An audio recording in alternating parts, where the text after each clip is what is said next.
Okay. Sorry about that, guys. For some reason, we got kicked off the internet. So we're back. We're back again now. It's a little windy here today. All right. So if you want to pop into the oven, do you want to show them what it looks like? Yeah. Just another minute or so. These are the quarter cup ones. Wow. Yeah, they're just about done. And these are the little guys. Look how cute. Oh, those are so cute. Yes. Those are adorable. I'm taking them out because they are definitely done. Definitely done. Nice. Just going to give the big ones another minute. Okay. So, now I'm going to take this off. I'm going to use my table as something to kind of rush the cooling process because these are too hot to fill right now. And our nice big stainless steel table conducts heat really well. Yes. So that works out great. So, if you're just joining our live stream now, a few minutes ago we had a live stream. Ooh, there's our buzzer. We had a live stream that showed you how to make the batter and the filling for our Whoopie Pies. And now we're going to work on the actual filling process. Again, we're sorry the Wi-Fi cut out. So now we're moving forward. And here's what we're making. If you guys have any questions as we move along, feel free to ask them in the comments below. We love when people share these videos and post the photos of the food they make and the people they make it with. Here at Kitchen Chemistry, we're all about making sweet memories. Yes, we sure are. Okay, I'm just going to fill up my next bag with my filling. So I brought up some peanut butter icing. So we're going to put some of that in some of them. And I'm going to pop this in here.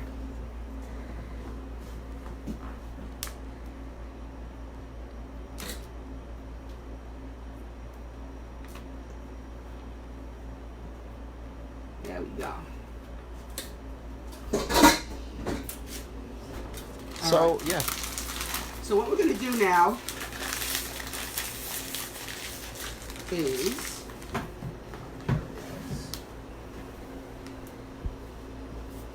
take a spatula. If these get too cool, you let them cool for about a half an hour on your kitchen counter. And then what we do is we just remove them just like this.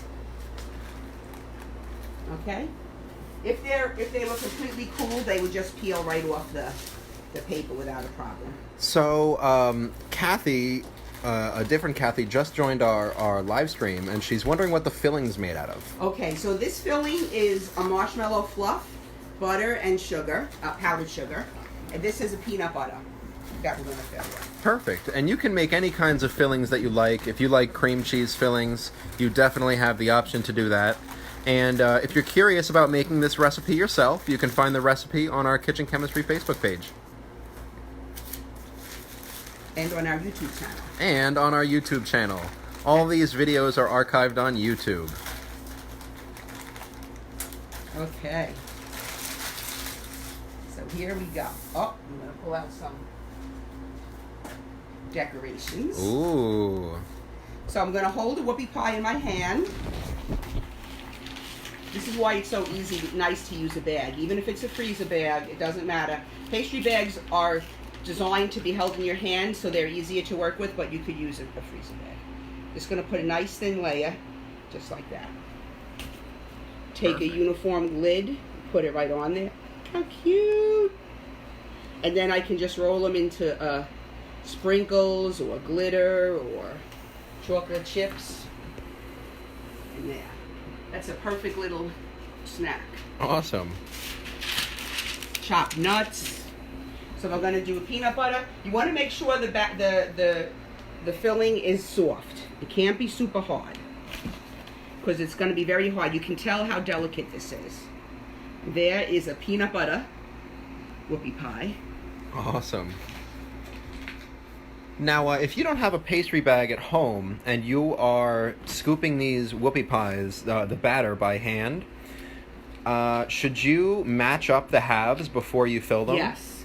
By all means, that'll help you out. If you line up and match them as close as possible, that's a great question. As close as possible beforehand, that'll make squirting them out a lot easier. Very cool. Perfect. Look at that. So if you didn't have a pastry bag, I'll just pretend I scooped this out of the bowl. Then you're going to just take that and very carefully, one spread. You want to be pretty, like a quarter of an inch thick. Okay, you see that? You don't want to take a little bit and then go like this, because you're going to end up, look at how it's crumbling already. It's breaking off to the sides. So you definitely don't want to do that. You have to be nice and thick. We'll squish that on there real quick. And then if something like that does happen, that's all the more reason to roll it in sprinkles, because it covers it up. And put the bad side down. There you go. Put the bad side down.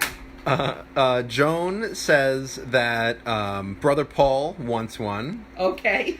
And then we have, Grandpa says, whoopee! And then we have a question from Missy, which is a really good question. She's curious about, how do you store these? Okay, that's great. Do you store them in the pantry, in the refrigerator? Okay, so this is a really good thing. These are super fresh. They're going to taste wonderful tonight. They're going to taste even better tomorrow, because the part of the cookie that got baked and is a little bit more cookie-ish is going to soften up. But this is really important. If ever you bought Whoopie Pies down in Lancaster, you will notice that they're always wrapped in saran wrap. The reason why is it keeps it super moist and tender. So definitely put these in little baggies or in little saran wrap individually, and then you can freeze what you're not going to eat. This recipe that I gave you is for 6 giant Whoopie Pies or 12 mini Whoopie Pies.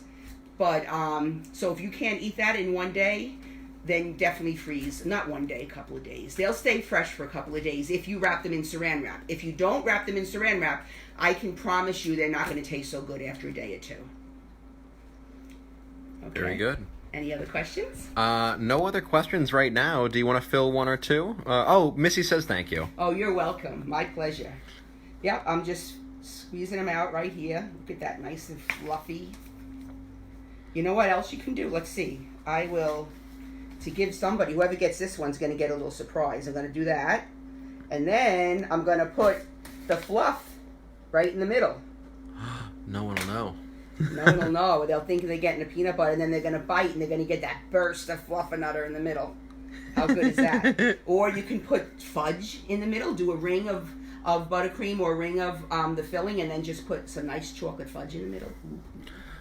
So for people who are concerned about using a lot of plastic, can you store them in an airtight Tupperware instead of plastic wrap? You absolutely can store them in a Tupperware. However, you can't store them like this. No stacking. No stacking. They have to be stored like this. Are you able to use a sheet of parchment or wax paper in between, or is that still going to stick? You can, but I can't promise they're not going to stick. Okay. I can't promise that, because it depends. There's a lot of moisture in the filling, and it's possible that it might stick a little bit. I'm not sure. Okay. Yeah.